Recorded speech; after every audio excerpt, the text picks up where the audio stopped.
Swayam Prabha. Digital India. Educated India.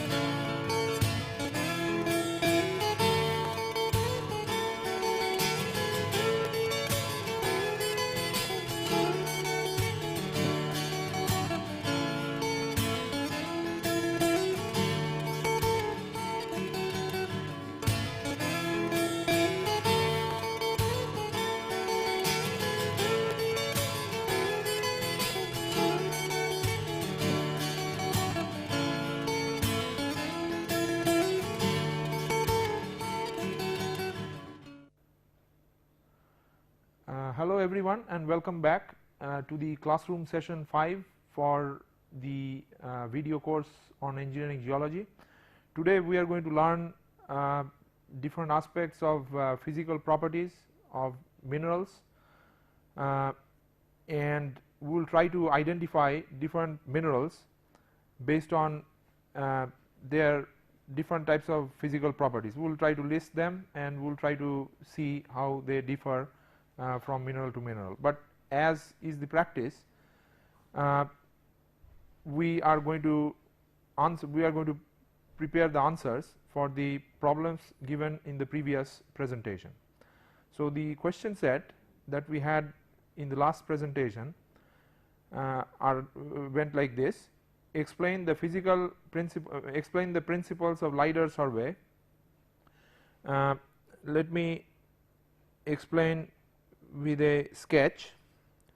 So what is done essentially is, from an aircraft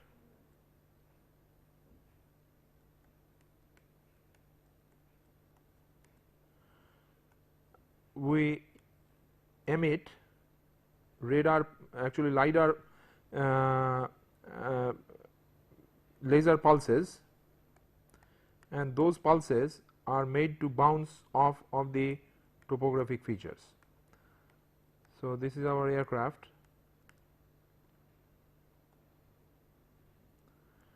and there is a laser source on board the aircraft, and that emits pulses of laser signals, and there is an onboard instrumentation system that actually picks up the calculates the two-way travel time of the laser pulse, and it also keeps track of the positional attributes of the aircraft.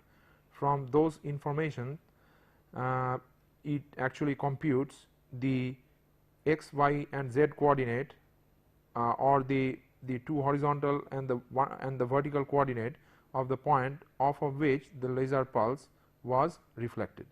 Now as the aircraft progresses forward, what is done is to emit a series of laser pulses in this pattern of an elliptic spiral,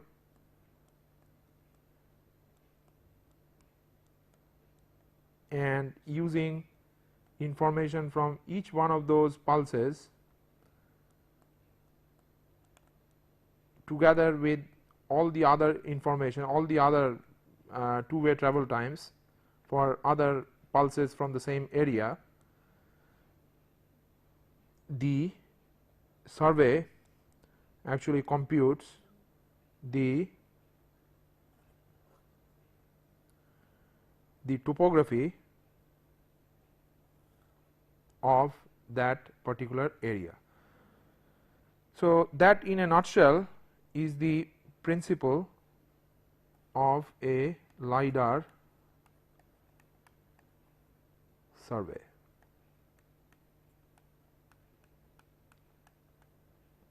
So this one is the laser pulse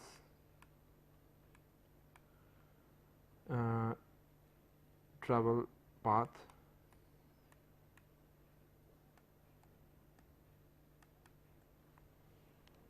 you have to realize that because of the atmospheric conditions, some corrections are necessary on computing the two-way travel before the topographic attributes of a particular point on the surface of the earth can be computed. Okay. The second question that we had earlier was that which one among gravel, sand and clay is likely to show the greatest reflectance in an aerial photograph. What we said in the previous lesson is that poorly drained and fine grained soils, they actually tend to appear darker on an aerial photograph. So, from that perspective, the areas underlain by gravel etc., gravels or sands etc., are going to appear much brighter compared to the areas underlain by poorly drained clay soils or peat or those kind of similar poorly drained areas. This is actually a general guidance though, because the color of the deposit itself is going to affect the brightness of the image depending on the wavelength that is used in capturing the aerial photograph. Okay. The third problem that the third question that I asked was that how can an old landslide feature be identified from an aerial photograph. Now, if the landslide is large, then it is relatively easy to identify what is the landslide scarp from in an aerial photograph. Secondly, if the landslide is young, then the growth of vegetation on the failure mass is relatively poor compared to the surrounding area in an otherwise vegetated landscape. So, these features are used commonly by engineering geologists in identifying landslide features on the on a series of aerial photographs. Sometimes they also use time lapse images captured several years apart that cover the same area to identify whether there is any landslide movement or not, or the landslide which was earlier there has already stabilized or not. Okay. The fourth question that was asked was that what is a false color composite. Now, false color composite is a procedure that allows us to obtain a visual graphic or a visual presentation of a series of satellite images. Now, I said in the last presentation that satellite images cover a large range of electromagnetic, a large range of wavelengths within the electromagnetic spectrum. Now, some of those bandwidths are in the area which is not in the visible visible part of the electromagnetic spectrum. So, in order to get a visual image, those wavelengths need to be mapped onto the visual wavelength using some mapping scheme, and the composite that are obtained by superposition of individual images in individual channels after the mapping is called false color composite. The name actually indicates that the color that appears on those images are not true color, but they are a figment of the mapping scheme of getting from the non-visible portion of the electromagnetic spectrum to the visible portion of the electromagnetic spectrum. Okay, so, that takes care more or less the problems or the questions that I asked in the previous presentation. Now, we move on to the subject matter of this presentation. So, we begin with the objectives of this lesson, what we try to learn from this lesson, we try to learn what are the different types of properties, what are the different types of properties of minerals in a sense. Now, in order to do that, we first list the types of solids that is encountered in day to day activities. Then secondly, we try to list the physical properties of mineral crystals that are of importance in from the standpoint of engineering geology, and thirdly, we try to distinguish different types of common rock forming minerals based on how those physical properties that we are going to learn differ from each other from depending on whether you are talking about mineral A or you are talking about mineral B. Okay. Now, first we try to learn what are the different types of solids that you might encounter on a day to day basis. The solids are primarily of two types. The first one is called amorphous solid and the second one is called crystalline solids. Now, what is an amorphous solid? Amorphous solids have got a haphazard atomic structure. So, the atoms, individual atoms within the solid are all haphazardly arranged. There is no pattern whatsoever within the matrix. Now, the examples of that type of solid, a very common example is essentially we can think about glass. So, glass is very similar in all the other respects to a liquid, but it has got some shear strength unlike liquids. So, we classify it as a solid, but just like liquids, within the matrix of a glass piece, the atoms are all haphazardly laid out.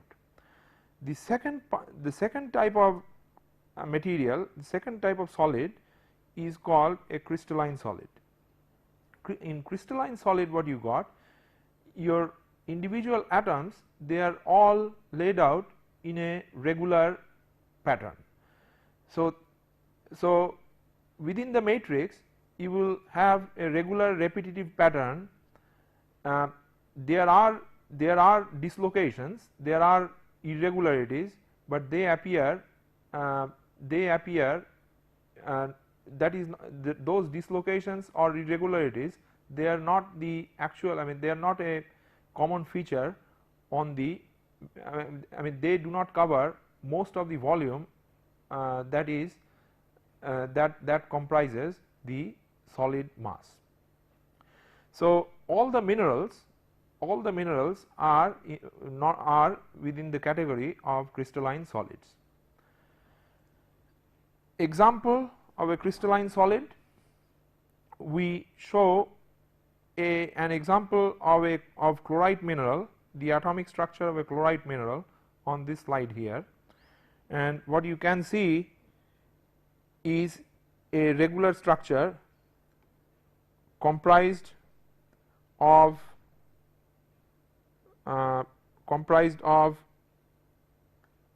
aluminum hydroxide octahedra. So, these are aluminum hydroxide and they are of octahedral form, and then this layer, the layer on top of it, is comprised of silica tetrahedra.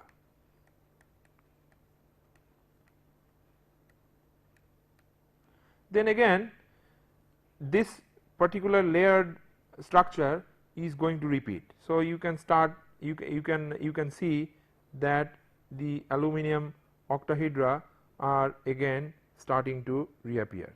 So, this one is aluminum hydroxide octahedra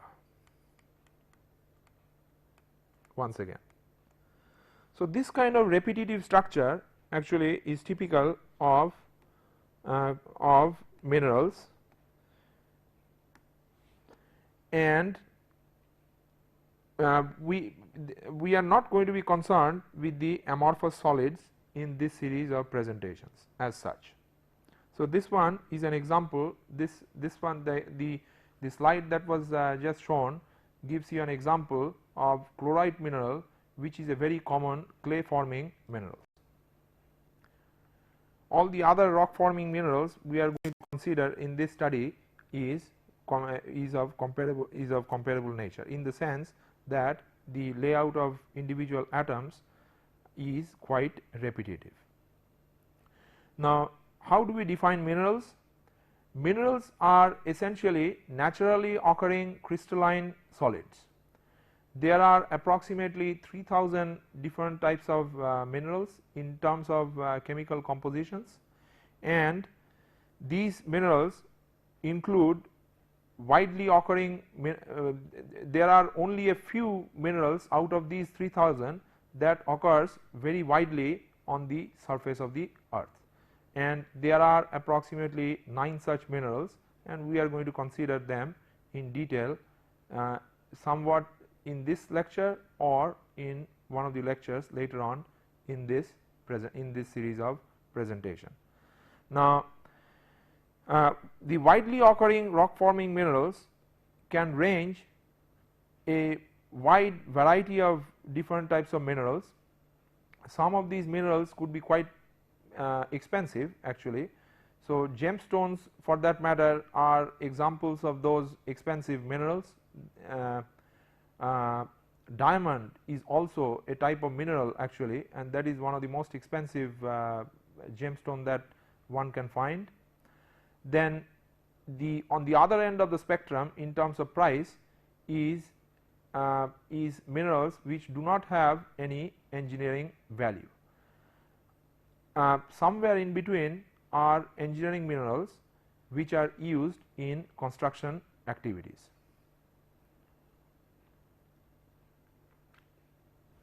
Okay. Now, we now get on to different types of physical properties of minerals. The first property that we are going to consider here is the color of minerals, and color is actually one of the properties that can be used to distinguish from one mineral to the other. For example, you can think about gypsum. Gypsum has got a white color. On the other hand, if you talk about hematite, hematite has got a dark color.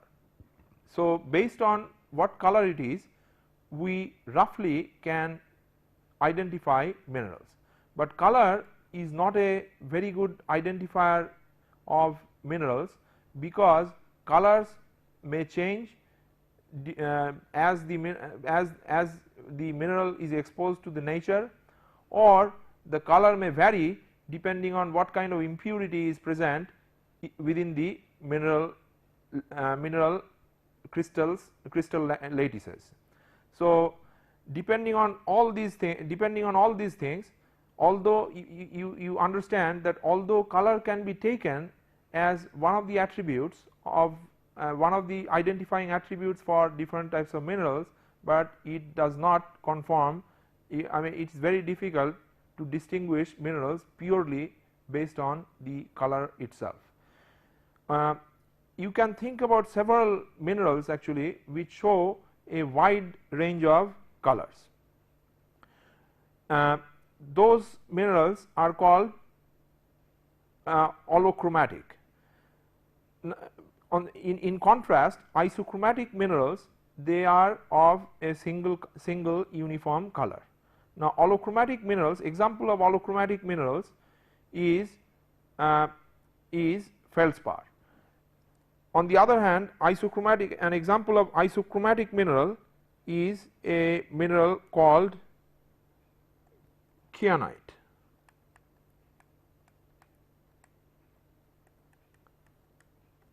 The name kyanite itself comes from the Greek word which Greek name for the color blue, that actually means that you are talking about a mineral which has got a blue color.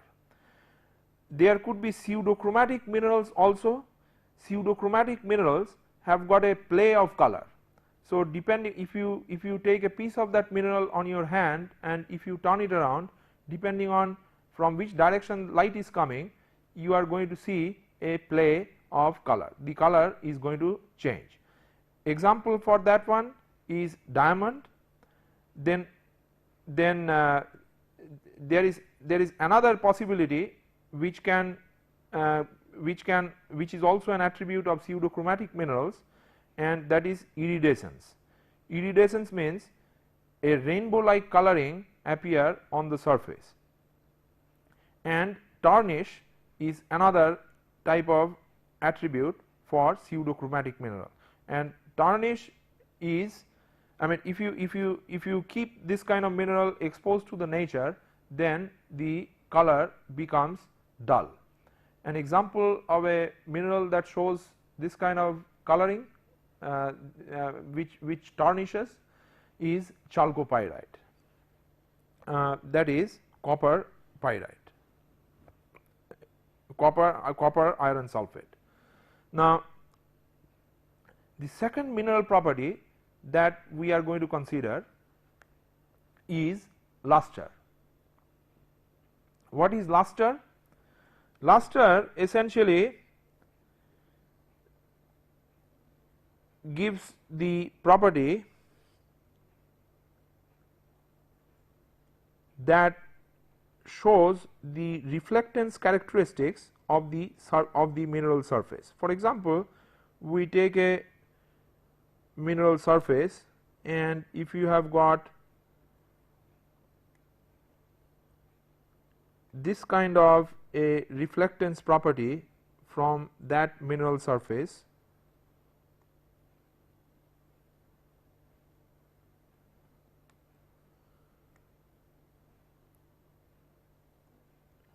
then the surface is going to look quite, I mean, it is going to reflect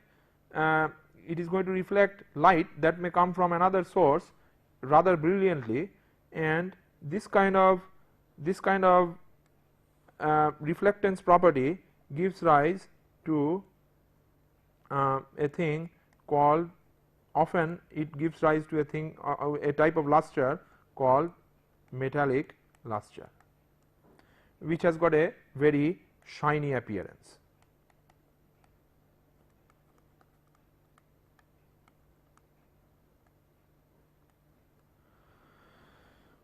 On the other hand, you could also think about a surface like this, about a surface of a mineral which is like this, and the way it reflects different wavelengths of light is like this.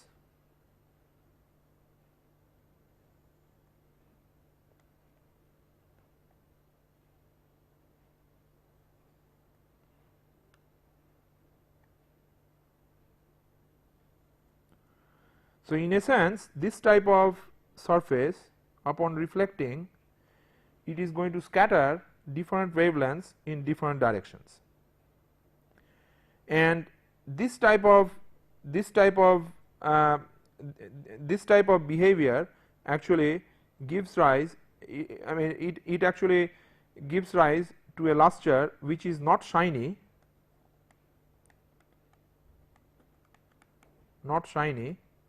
and this thing often is classified as non-metallic luster. Getting back, here it is indicated on this slide, it is indicated that that you could have metallic luster as shown in the first bullet there, or you could have several other types of lusters, and these lusters are non-metallic.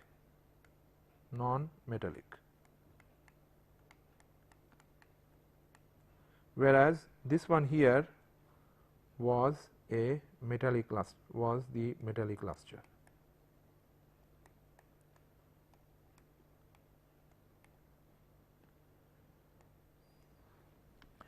Okay. So, what are the different types of non-metallic luster then? Non-metallic luster could be vitreous luster, which looks like which makes the mineral appear like a piece of glass. An example of that being quartz. Then there could be pearly luster, which makes the mineral appear, it gives a texture, the surface texture of the mineral makes it appear like the surface of a pearl. Then there could be silky luster, where the mineral appears like silk fabric, not quite as shiny as a metallic mineral, a mineral with a metallic luster, but quite shiny otherwise. Then there could be resinous luster, in which it actually has got a very peculiar feel when one actually runs his or her finger on top of the mineral surface. It has got a slippery, slightly slippery feel. That kind of luster is called resinous luster. And finally, we can have dull luster, like the surface of a piece of chalk, and this kind of luster is typical of mineral bauxite.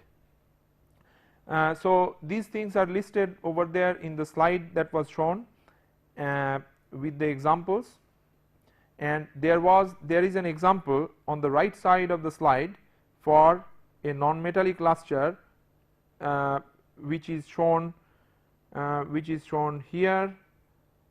That is a piece of gypsum actually, and a metallic luster given by an example of showing a piece of metallic pyrite. You can see the shiny pieces over there in that portion in the metallic pyrite. So, that is actually typical of metallic luster. Okay. Now, we go to another mineral property. This is the third one actually. First of all, we considered color, then we considered luster, and this is the third one, and this is called streak. Now, color was, when we talked about color, we talked about the piece of entire mineral. Now, if we talk about the color of powdered mineral, then that attribute is given the name streak. So, if you actually take a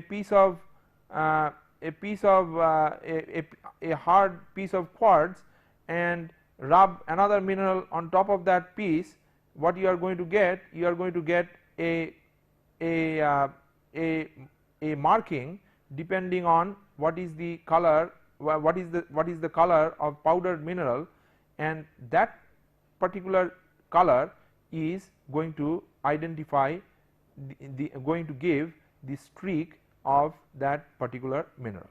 Now, streak is a very important property, and that actually allows us to distinguish several pairs of mineral for which you have got very similar properties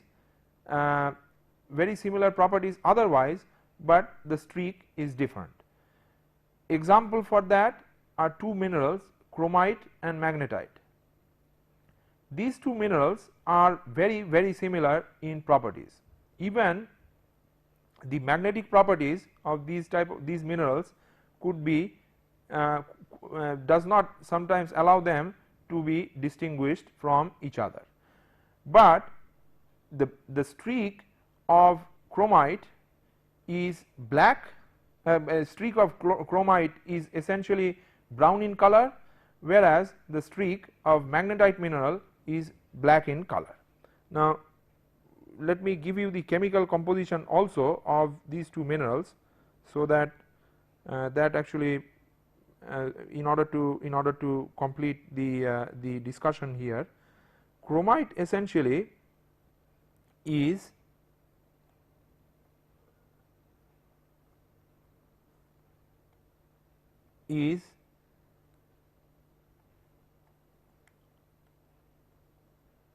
it has got this kind of chemical composition,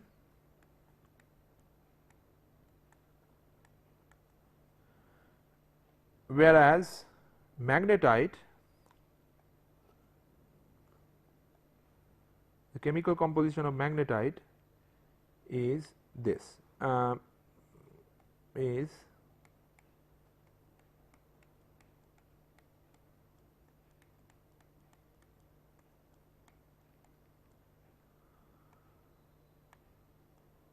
so that is the chemical composition of magnetite. So, the plus signs on the used as superscript in the symbols, you all know that that indicates the valence of the atoms, and here for the magnetite actually the iron, the triple valent iron actually can be substituted by chromium. In that case, the chemical structure, the chemical composition actually of magnetite could be actually very similar to the chemical composition of chromite. So, this actually tells you, this actually illustrates how difficult it could be at times to distinguish one particular type of mineral from a second type of mineral. Okay. Now, the other property, the other attribute, other physical attribute of minerals that allows us to distinguish different types of minerals is hardness. So, how do you actually, what is hardness? Hardness essentially means resistance of a particular mineral from being scratched. So, the more resistance there is against scratching, then the hardness is greater. The scale is not a numerical scale, but it is rather of a phenomenological type, and this scale is given the name Mohs. So, the scale goes like this: the mineral talc has got a Moh of 1, then gypsum has got a Moh of 2, then comes calcite 3 in the Moh scale, fluorite 4 in this scale, apatite, orthoclase, quartz, topaz, corundum, and diamond. Diamond is the hardest mineral that many of you already know. It has got a value, it has got a hardness of 10 on the Mohs scale of hardness. Now, sometimes it is difficult to see how actually hardness of a particular type of mineral is determined, is to have different pieces of minerals available, and if there is an unknown mineral given for identification, then that mineral is scratched using all these different minerals. So, for example, if we can just scratch the mineral using mineral talc, then the hardness of that particular mineral is only 1. On the other hand, if we have to take a piece of diamond to scratch that mineral, then that mineral is, it has got a Mohs scale of it has got a hardness of 9 on the Mohs scale of hardness. This is the way of rigorously finding out what is the hardness of a given mineral. Now, more often than not, during field reconnaissance missions, you would not have with you available all these different minerals that you can use, that you can try to scratch the unknown mineral with. in order to identify the hardness of that particular mineral. So, in that situation actually as a rule of thumb you use for example fingernail. A fingernail typically has got a hardness of 2, then you could use a piece of copper or brass that has got a hardness of 3. A steel nail could be used, it has got a hardness of 5. A piece of glass can be used to scratch the other mineral, it has got a hardness of 5.5. So, if for instance if you could scratch a mineral using a piece of glass on the and you could not scratch the mineral using steel nail, then the hardness of that particular unknown mineral is somewhere between 5 and 5.5. Then you could take a porcelain plate of porcelain, a kind of plate that is used for finding out streak of different minerals, and porcelain plate has got a hardness of 7.5. Now, hardness is also, I mean hardness, the property hardness could also be tricky at times. Now, for some minerals hardness is anisotropic. So, for example, you take the mineral kyanite that we discussed earlier. Kyanite has got a blade like structure which we will come to see later on in this presentation. If you actually test the hardness in the direction, in the sharper direction, then the hardness is going to be different from the hardness that is measured in the direction perpendicular to the sharper direction. Then hardness could change if weathering actually decomposes the minerals near the surface of a particular aggregate of minerals. So, these are a few catches actually you should be aware of when you are trying to identify the hardness of a particular mineral. Now, the other mineral property of interest is the cleavage of crystals. Now, cleavage, when you try to break a crystal, then crystals break on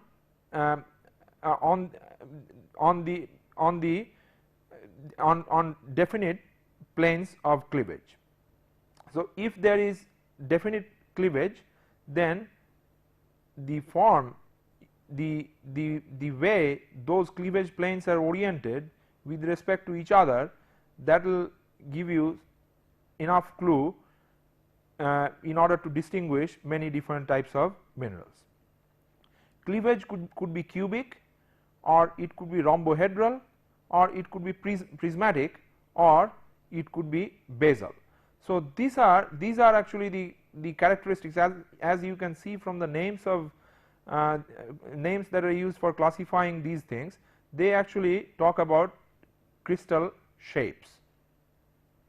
Now, the other way of classifying cleavage is eminent, where you have got very distinct cleavage surface. Example for that is mica, and then in the decreasing order of prominence of the cleavage surface is perfect, good, distinct, and indistinct. So, if you have got for instance a piece of chalk, then that will not have any distinct cleavage. So, for that type of mineral you are going to classify the cleavage as indistinct. Now, if you find cleavage planes, then there could be one cleavage plane or there could be more than one cleavage planes.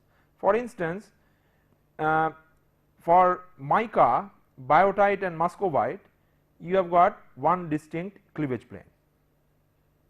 Then there could be two cleavage planes that are oriented at 90 degree between each other. Those type of minerals include feldspar and pyroxene. Then there could be two directions, but they are not, the included angle between those two directions is not 90 degree. An example being amphibole.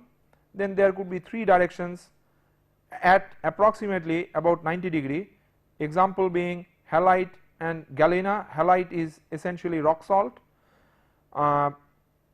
There could be 3 directions, but not at 90 degree, example is calcite and dolomite, and there are 4 directions. This is an octahedral structure, and the example for that is fluorite. Some examples of the different types of cleavages.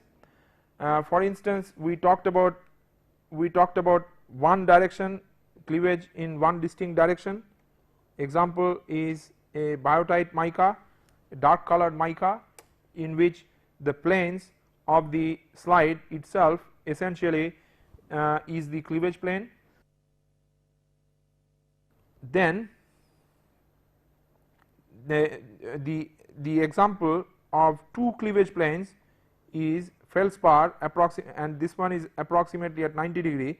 You can see one of these cleavage planes here, and the other one which is not very distinctly shown on this photograph, and that is in a direction perpendicular to this this direction, that is appearing straight on the plane of the slide here.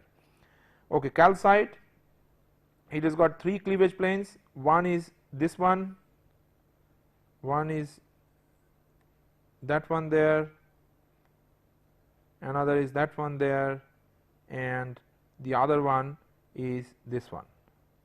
So you can see that the angle between these cleavage planes is not 90 degree, as we indicated earlier. Then this is the example of a this is the example where you have got a rhombohedral structure, which one, and here you have got several cleavage planes, actually 1, 2, 3, 4, and there are so many on the other side that is not appearing straight on as well.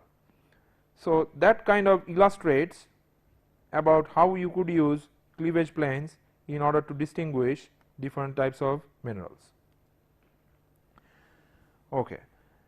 Then the other physical property of interest is fracture. Now fracture, when you try to break a mineral, then the fracture could be smooth, as we saw when we talked about cleavage. It is quite analogous to that type of property. Here you have got a smooth fracture, and when we talked about cleavage planes, we talked about eminent cleavage, for instance. Then fracture could be uneven. When you have got uneven fracture, then the surface in which the mineral aggregate breaks is going to be uneven, as the name suggests. And then there could be other types of fractures like conchoidal fracture, example being quartz and olivine. And what is a conchoidal structure is essentially when you try to break a piece of quartz, it is going to break in surfaces that is slightly concave. You might have seen this kind of fracture when a piece of glass shatters as well.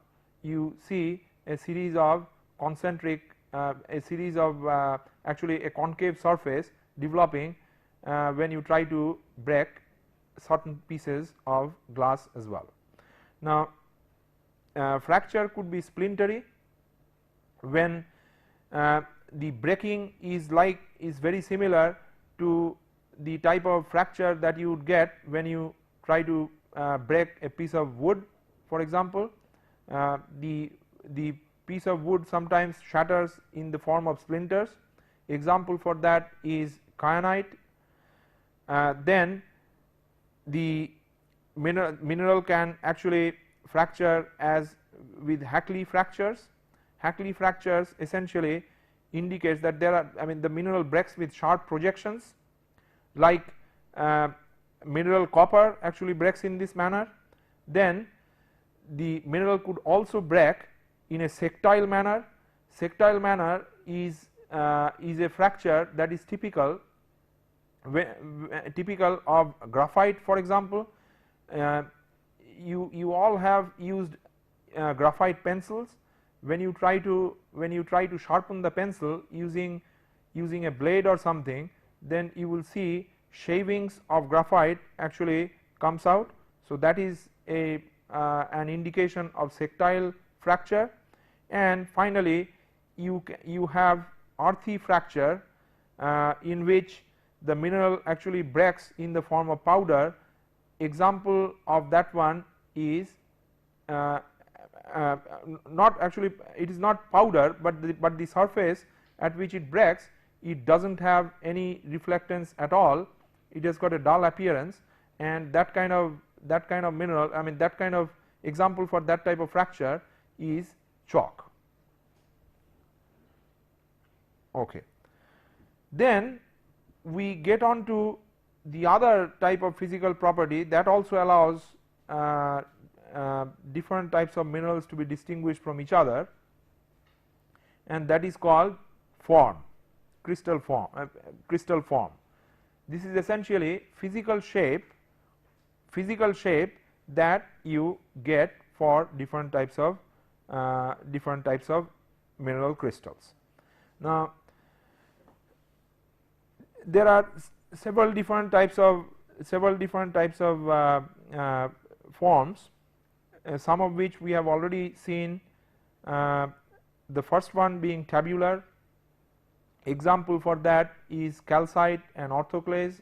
The property of it is that it has got essentially a tabular form. I am going to draw a few sketches once I list all the different types of forms on this particular slide. Then next one is elongated. Example for an elongated mineral is quartz. Then crystals could be bladed. The structure is just like just like blades.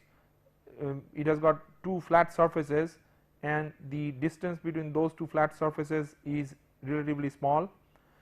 Then the fourth one is lamellar. Lamellar is essentially very similar to a bladed structure, but here what you have got here, the thickness of a lamina is rather small. It is even smaller than a bladed form, a mineral that is classify as a bladed mineral. Then there could be foliated structure. Foliated structure, an example for that is muscovite. Muscovite is a type of mica actually. Then there could be fibrous minerals which has got one long dimension, all the other dimensions of a piece of mineral is relatively short. Then there could be radiating type of minerals. Example is pyrite. Granular minerals in which the entire mineral matrix it appears as an assemblage of mineral grains, little bit coarse mineral grains, example being chromite.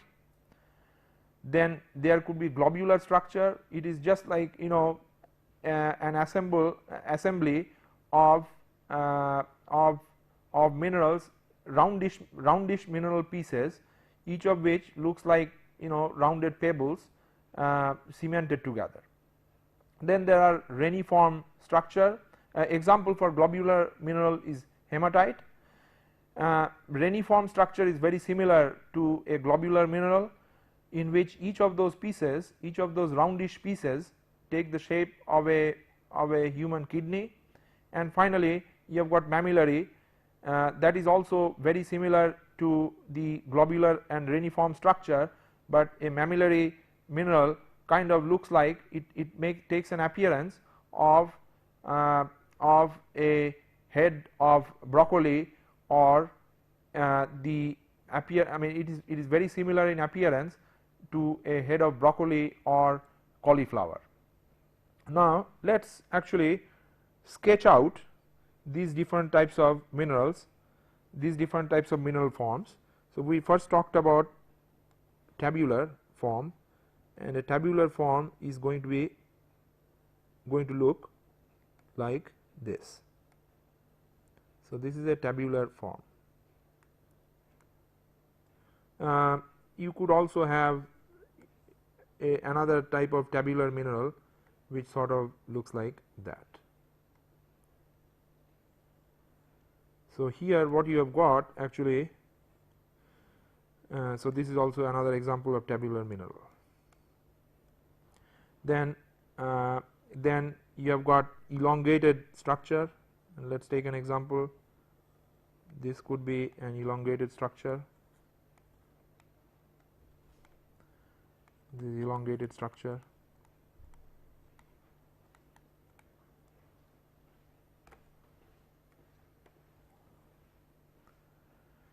Then you have got bladed structure that kind of looks like this.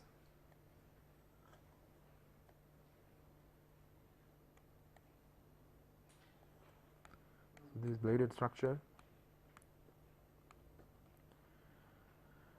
You could have foliated structure which has got, in which this thickness is much smaller, then this one becomes foliated.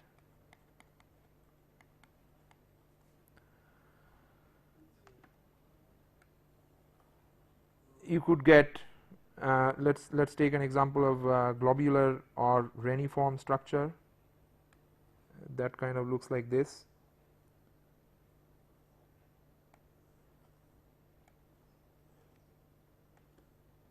So, this is globular,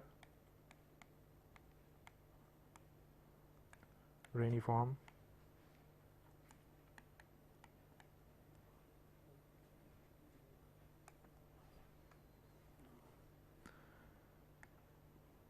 Then you could have actually radiating structure, which we did not actually illustrate so far.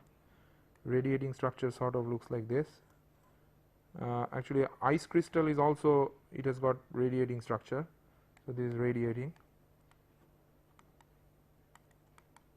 and then granular structure is sort of like this. The matrix starts appearing like an assemblage of different grains. So, this one is a granular structure. Okay. So, that kind of takes care of different types of crystal forms. Okay. There are several other types of mineral properties that also allows minerals to be distinguished from each other, one of which is specific gravity. For example, specific gravity of feldspar is 2.57. On the other hand, galena could have a specific gravity as high as 7.5 because of the presence of lead within the chemical in the chemical composition. Then you could also distinguish minerals depending on the reactivity to different types of chemical reagents. For example, reaction with HCl allows distinguishing dolomites from limestone. Dolomite actually feebly reacts with HCl, hydrochloric acid, whereas limestone actually vigorously reacts with HCl. Water solubility is another property that allows distinguishing one type of mineral from others. Limestone is weakly soluble in water, particularly if the limestone becomes open structured, its water solubility actually increases. Then magnetism is another property that allows some minerals from being distinguished from other minerals. Example being magnetite. Magnetite is strongly magnetic, and then there is you can also taste, you can also distinguish minerals depending on what taste it is. Example being halite. Now, we want to summarize what we learnt in this particular presentation. We actually understand now how to what is the distinction between amorphous and crystalline solids. We can list the meanings, list and find the meanings of different types of physical properties that can be used to distinguish different types of mineral species. And we got a few examples of how these physical properties can be used in distinguishing different common minerals. And finally, we end with a question set for you to ponder on. The first one is explain the difference between amorphous and crystalline solids. Rock forming minerals are in which of the above two categories? Then explain the following terms: iridescent mineral, dull luster, and Mohs scale of hardness. How hardness of a given mineral may change because of weathering. That is the third question. And fourth one is that what would you expect streak and color of a mineral to be identical? Explain with an example. You try to answer those questions at your free time, and when we meet again for the next presentation, I am going to give you the answers for those examples. We are also going to meet later on for a laboratory course, laboratory presentation, in which we will take physical examples of different minerals and try to distinguish them from each other depending on these properties that were listed in this presentation. So with that, I am going to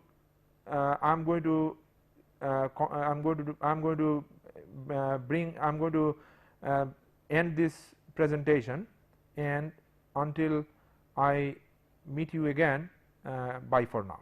Thank you very much.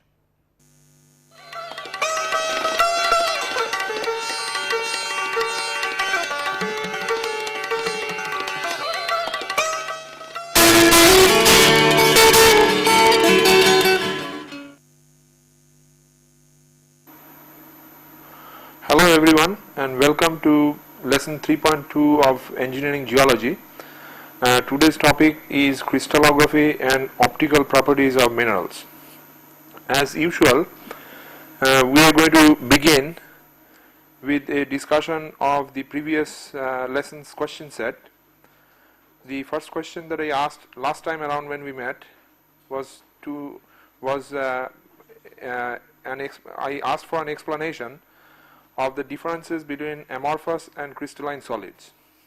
Now, amorphous solids do not show any regular pattern of individual atoms that constitute the solid.